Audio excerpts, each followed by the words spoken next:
So another thing, those of you who experience the gang stalkers, is when it comes to the slander campaigns, but then also specifically if it's anything where you realize that you're being monitored on a regular basis. There's a lot of dialogue about monitoring spirits, but there is an element of that I really want to have addressed. So I'm actually going to start praying about it to have God illuminate it within the body of Christ so that we can speak to it and begin to address it, basically by destroying it, because it doesn't need to live.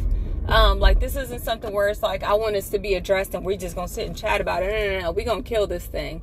So, well, God is going to kill this thing and we're going to use our prayers to do it.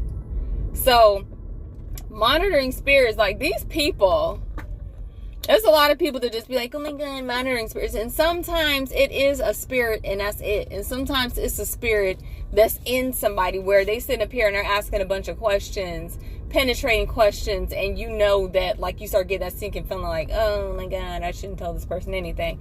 But a lot of times these are witches that be sitting around monitoring people inside of their daggum house, where it's like people are experiencing astral projection, where witches are entering each other's homes, or not entering each other's, is not what I meant to say, although they do that, but where they enter somebody else's home.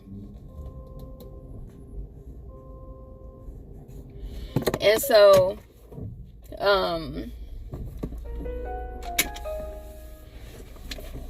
they're trying to keep you from experiencing joy, because, like I've said before, that's somewhere you can't reach. They can't reach you if you're up there, because what Satan's kingdom can't operate in those higher realms.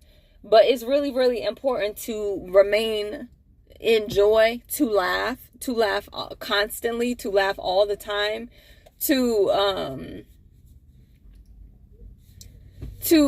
focus on the right things, and keep your heart and your mind focused on the right things, because that's what's going to keep you in a position where it's going to help.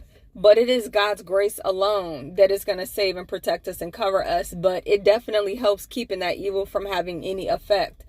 One of the first times I became aware of this is when I heard somebody asking, like, what is she happy about? Like, or no, he asked me this question, and I'll have to continue this in the next short.